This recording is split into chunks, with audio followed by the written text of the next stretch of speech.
Hello everyone, this is CS Saurabh Singh Baghel and I'm back with first video of non-for-profit organization। तो सबसे पहले इस video में हम देखने वाले हैं कि नॉन फॉर प्रॉफिट ऑर्गेनाइजेशन का मीनिंग क्या होता है। So non for profit organization कैसे ऑर्गेनाइजेशन होते हैं, देखें भैया, एक होते हैं प्रॉफिट ऑर्गेनाइजेशन, दूसरा होता है non for profit organization. Profit organization का पर्पस ही क्या है? प्रॉफिट ऑर्गेनाइजेशन मतलब ये बनाए ही किस लिए गए हैं? जिससे हम प्रॉफिट कमा सकें। अब नॉन फॉर प्रॉफिट ऑर्गेनाइजेशन किस लिए बनाए जाएंगे? देखें, नॉन फॉर प्रॉफिट ऑर्गेनाइजेशन बनाए जाएंगे या तो कल्चर को प्रमोट करने के लिए, या फिर एजुकेशन को प्रमोट करने के लिए, या फिर हेल्थ को प्रमोट करने के लिए, या फिर रिलीजन को प्रमोट करने के लिए, या फिर प्रोफेशन को प्रमोट करने के लिए, या फिर जनता को पब्लिक सर्विस देने के लिए, मेंबर्स को पब्लिक सर्विस देने के लिए।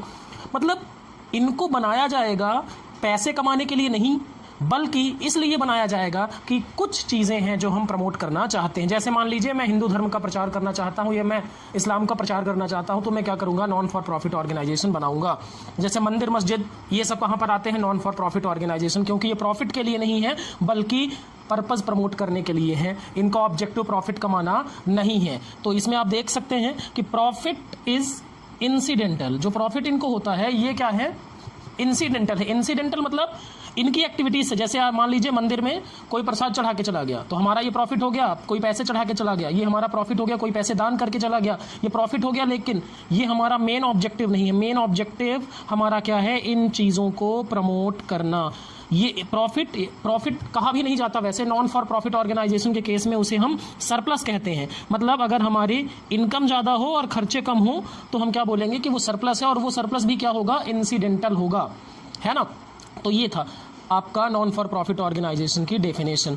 अब हम अगर उसके बाद बात करें तो characteristics of non for profit organization की अगर हम बात करें कि what are the characteristics of non for profit organization, तो सबसे पहले सेपरेट लीगल एंटिटी है, मतलब इसमें लोग अलग होंगे। और नॉन फॉर प्रॉफिट ऑर्गेनाइजेशन मतलब मंदिर में पुजारी है ना, तो पुजारी अलग है और मंदिर अलग है, सेपरेट लीगल एंटिटी हो गया। दूसरा है इसका प्रमोट कल्चर, एजुकेशन, रिलीजन। मैंने बात किया कि कल्चर को प्रमोट करने के लिए, एजुकेशन को प्रमोट करने के लिए, प्रोफेशन को प्रमोट करने के लिए, जनता को सर्विसेज देने के लिए ऐसा बनाया जा सकता है।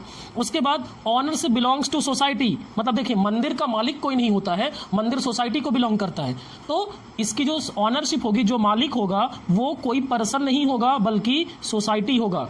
उसके बाद profit is not the objective. इनका मेन ऑब्जेक्टिव प्रॉफिट कमाना नहीं होता है। इनका मेन ऑब्जेक्टिव प्रॉफिट कमाना नहीं होता है। फिर भी प्रॉफिट हो गया तो हम उसको सरप्लस कहते हैं, और वो इंसिडेंटल हो गया। इंसिडेंटल मतलब जैसे हमने मुर्गी पाली थी और अंडा हो गया, तो अंडा इज इंसिडेंटल, है ना। उस घटना की वजह से हो गया, मंदिर की वजह से लोग दान दे के गए तो हमें प्रॉफिट हो गया। हमारा उद्देश्य प्रॉफिट कमाना नहीं था। उसके बाद managed by a group of individuals. अब देखो मान लो कि एक मंदिर है, तो मंदिर का मैनेजमेंट किया जाएगा। तो जनरली क्या होता है कि ये ट्रस्टीज करते हैं, या फिर मैनेजिंग कमेटी एक बना दी जाती है, मंदिर प्रबंधन जिसको हम कहते हैं। तो या फिर मान लो कि एक क्लब है, क्लब में वहाँ पर ट्रस्टीज जिन्होंने फंड किया होता है वो मैनेज करते हैं। या कोई कॉलेज है जो इस पर्पज एजुकेशन को प्रमोट करने के लिए बनाया गया, तो ये सारे लोग क्या करते हैं? आपका वहाँ पर आपके मैनेजिंग कमेटी में आते हैं। अब देखें फंड्स कहाँ से आता है भैया? पैसा तो चाहिए ना। प्रॉफिट ऑर्गेनाइजेशन, मंदिर बनवाना है, बिल्डिंग बनवाना है, तो पैसे कहाँ से आएंगे? देखें, पैसे लाने के इनके पास दो तरीके होते हैं। या तो ये मेंबर्स क्या करते हैं, इनको सब्सक्रिप्शन, या फिर आप समझ लीजिए मेंबरशिप फीस, इनके थ्रू पैसे देते हैं। या फिर कुछ लोग डोनर होते हैं, डोनर यानी दान देने वाले लोग, वो डोनेशन देके चले जाते हैं। तो इस तरह से फंड्स के पैसे की रिक्वायरमेंट यहाँ पर पूरी होती है। उसके बाद बात करते हैं फाइनेंशियल स्टेटमेंट की। अब भैया पैसे आ रहे हैं तो फाइनेंशियल स्टेटमेंट बनाने पड़ेंगे। लेकिन आपको अगर याद हो तो आपने 11th में पढ़ा था कि आपको बेसिकली प्रोप्राइटरशिप के केस में 3 स्टेटमेंट बनाने होते थे। पहला बनाते थे आप ट्रेडिंग अकाउंट, दूसरा बनाते थे प्रॉफिट एंड लॉस अकाउंट, और तीसरा बनाते थे आप balance sheet. Profit and loss account पर बनाते थे तो पता चलता था कि आपका क्या है, आपका प्रॉफिट, नेट प्रॉफिट कितना है। तो ये 3 अकाउंट ही बनाएंगे। सबसे पहला बनाएंगे रेसिप्ट्स and payment account. Receipt and payment account, इनको पैसा कितना आया और कितना गया उसके लिए बनाया जाएगा। फिर दूसरा बनाएंगे इनकम एंड एक्सपेंडिचर अकाउंट। ये अकाउंट बनाया जाएगा, इस पर्पस से बनाया जाएगा कि हमें हमारे पास इनकम आया और उसमें कितना खर्च हुआ, मतलब हमें सरप्लस हुआ या फिर डेफिसिट हुआ, घाटा हुआ। और तीसरा बनाया जाएगा बैलेंस शीट। बैलेंस शीट में एक तरफ फंड्स, लाइबिलिटीज, कॉर्पस फंड्स लिखा जाएगा और दूसरी तरफ आपको क्या लिखना होगा, एसेट्स वगैरह लिखा होगा। तो ये हम बेसिकली सीखेंगे तीनों इस चैप्टर में आगे जब न्यूमेरिकल क्वेश्चंस करेंगे। तो receipt and payment account, income and expenditure account and balance sheet, ये तीनों हमें सीखना है इस चैप्टर में। बेसिकली यही है financial statement of non for profit organization, इस चैप्टर का नाम ही है। तो गाइज ये था क्या, कैरेक्टरिस्टिक्स। अब हम अगर बात करें तो what is the difference between non for profit and profit earning organisations. अगर हम बात करें तो देखिए कुछ बेसिक चीजें हैं, जैसे profit organization, non for profit organization, आपको पता है कि ये प्रॉफिट कमाने के लिए नहीं हुआ है, ये प्रॉफिट कमाने के लिए नहीं है, बल्कि ये कल्चर्स को, एजुकेशन को, रिलीजन को प्रमोट करने के लिए बनाया गया है। जबकि प्रॉफिट अर्निंग ऑर्गेनाइजेशन नाम ही है, ये बिजनेस ऑर्गेनाइजेशन है, ये धंधे के लिए होते हैं। तो प्रॉफिट करने का बिजनेस करने का उद्देश्य ही क्या होता है, प्रॉफिट कमाना, यानी लाभ अर्जित करना, लाभ अर्जित करना। अगर प्रॉफिट नहीं कमाएंगे तो ये बिजनेसेस बहुत जल्दी ही क्या हो जाएंगे, बंद हो जाएंगे। तो पर्पस क्या हो गया नॉन फॉर प्रॉफिट ऑर्गेनाइजेशन का, प्रमोट करना, culture, education, profession, religion, public service देना। और नॉन फॉर प्रॉफिट ऑर्गेनाइजेशन का हो गया प्रॉफिट कमाना, प्रॉफिट ऑर्गेनाइजेशन का हो गया प्रॉफिट कमाना। उसके बाद अगर हम फंड्स की बात करें तो पैसे कहां से आते हैं, जैसे मैंने आपको पहले भी बताया कि पैसे आते कैसे हैं, मेंबरशिप फीस, सब्सक्रिप्शन, डोनेशन, इन सारी चीज़ों से पैसे आ जाते हैं।